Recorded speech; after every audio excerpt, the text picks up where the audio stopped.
Hello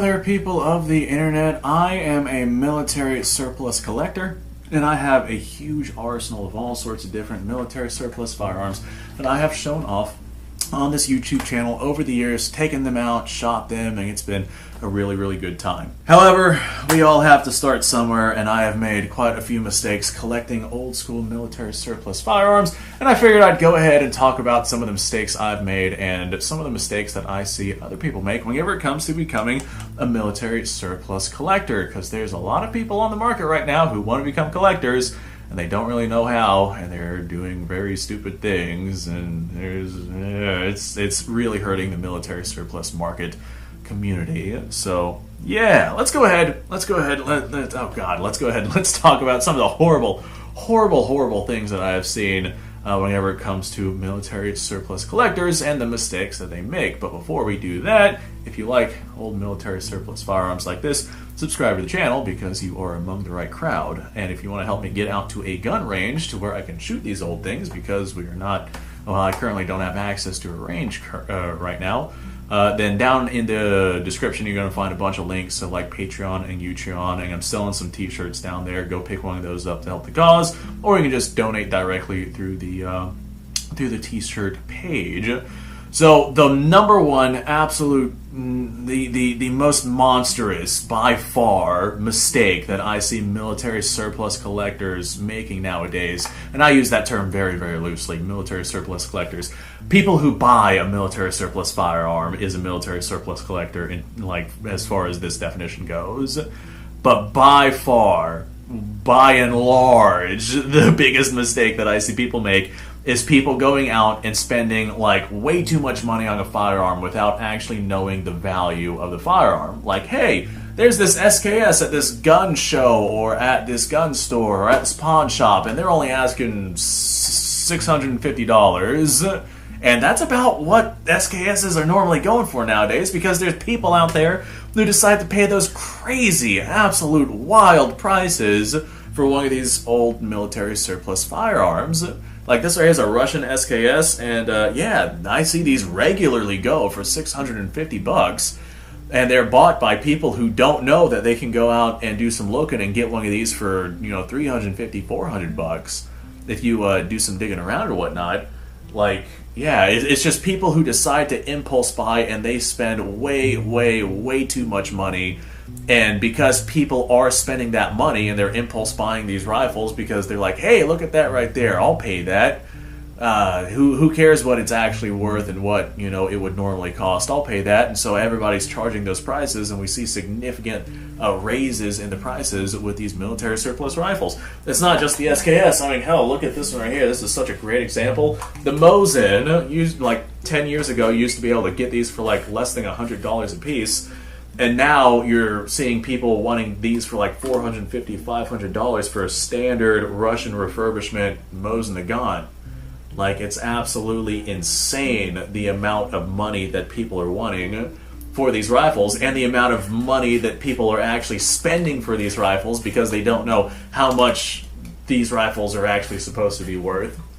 So yeah, the number one, by far, biggest issue is people spending way too much money on rifles because they don't know the actual cost of them, and so as a result, people are raising the prices on these rifles significantly because people are paying the prices for those rifles, and it's absolutely nuts. So that is definitely one of the biggest issues. Another really big issue that I see whenever it comes to military surplus collecting is somebody will go out and buy a military surplus rifle. They'll be like, yeah, I got this SKS, or I got this bolt-action rifle, or I got this XYZ thing, and they don't know what it is that they actually got.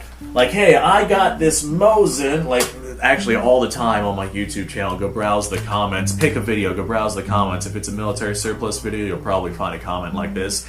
hey, I bought this particular bolt-action rifle and I spent way too much money on it. Like, I bought a Mosin for $500. Did I do good? Or I bought this bolt-action rifle and I don't exactly know what it is. I know it is Russian because it's got a Soviet stamp on it, and that's it. Yeah, that's definitely a huge, huge issue. People buy things and they have no idea what it actually is, and so they're paying way more money than the thing's actually worth, and they don't know if they got a good deal or not. Know what it is that you're actually buying, and know how much money that thing is actually supposed to go for. Those are probably the two big, big, big issues that I have with the modern military surplus collecting market. Alright, number 3.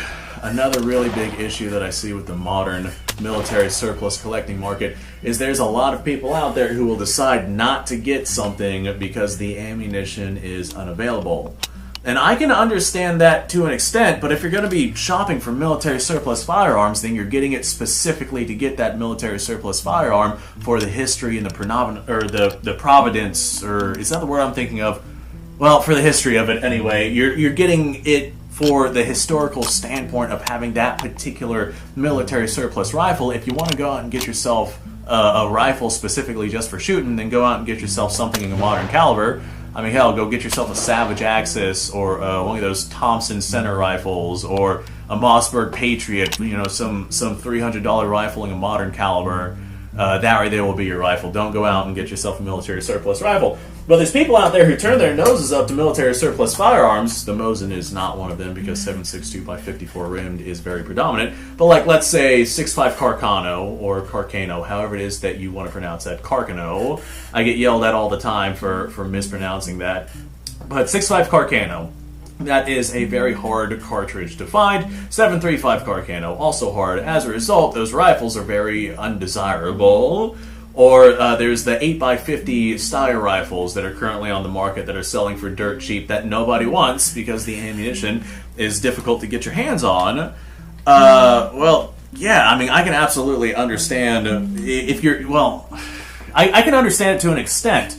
But if you're getting a military surplus rifle, you're not getting it specifically to shoot, although that is definitely a perk. That is a perk, I'll give you that, but that should not be the primary.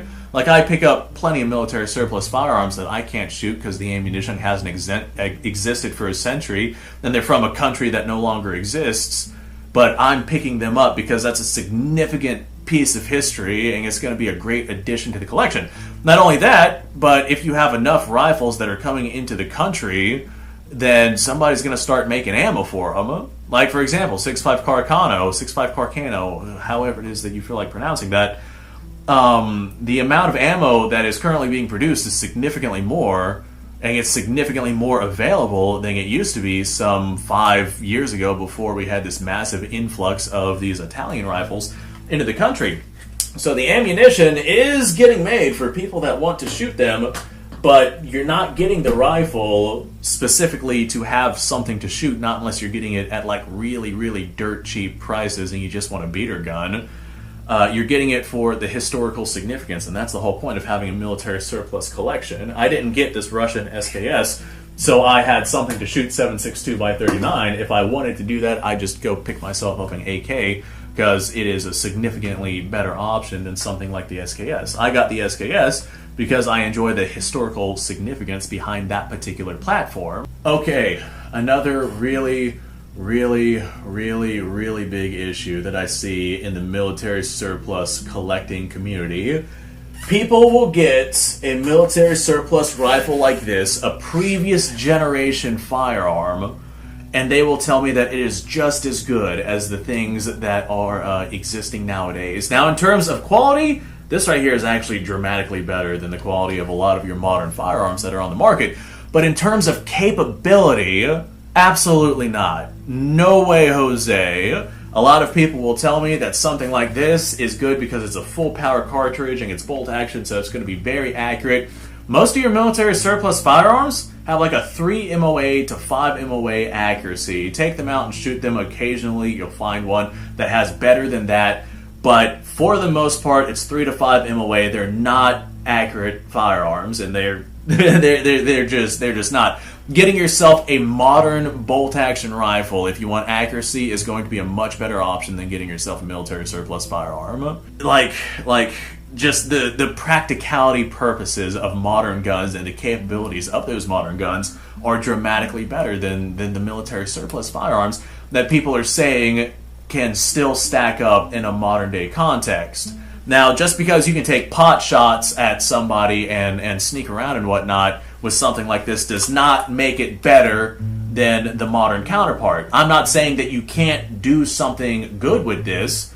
I'm saying it is not as good as the modern counterpart. Just like, actually, this is a good example I use all the time. If I wanted to nail a nail into a piece of wood, I could do that with a nail gun or with a brick. Both of those will work, but the nail gun's going to be significantly better at doing the job than the brick. If you get yourself something like this right here, like pick literally anything. If you get yourself an old 3 to 5 MOA military surplus bolt-action rifle, especially one that has hard-to-find ammo, and we like pick literally any job, and I could find you a modern-made gun that could do it significantly better.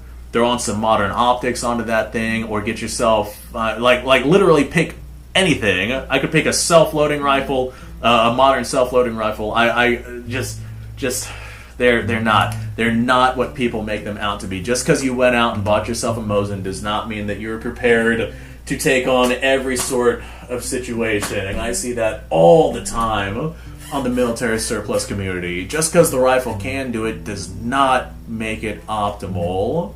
You don't want to go using a Mosin for any legitimate practical purposes beyond like hunting, or like you don't want to trust your life to some of these old military surplus guns, especially ones that are very, very, very, very limited on capabilities like bolt-action rifles and whatnot. Now, I could see arguments for some sort of self-loading rifle like the SKS or something like that. Those have some really, really good arguments, especially since, you know, stripper clips are a lot lighter weight than magazines. Actually, I did some math a while back on an episode talking about exactly that, and I think the math came out to like you can carry 50% more ammunition for the same weight if we're talking stripper clips to AK-47 magazines. So definitely some benefits for something like that. But for previous generation bolt-action 5-shot rifles, like designed in the 1800s, no, they're not. They're not. Get yourself something modern if you're wanting something for particular practical purposes. If you're wanting a military surplus rifle specifically to have that military surplus rifle, then dude, go for it. I have a whole military surplus collection because I love these things. But I'm also not going to pick a Mosin to defend my household if somebody's breaking in. I'm going to go for my modern day AR with optics and lights and rail systems and everything that I need on it.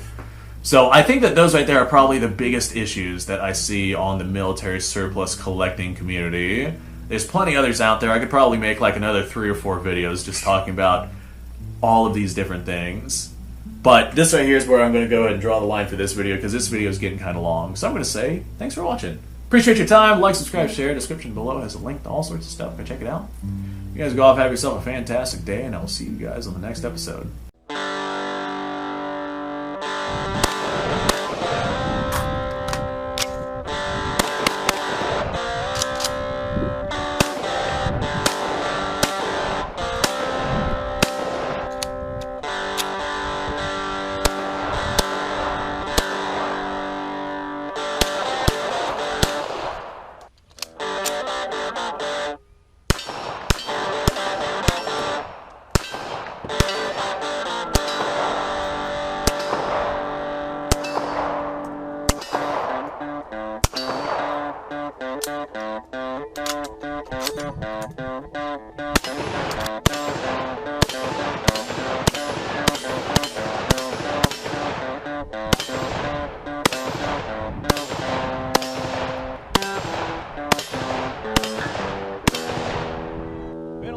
Since I've done this.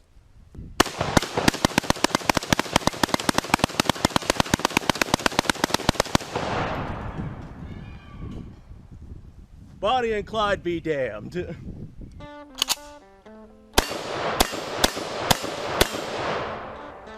Poor man's Garen.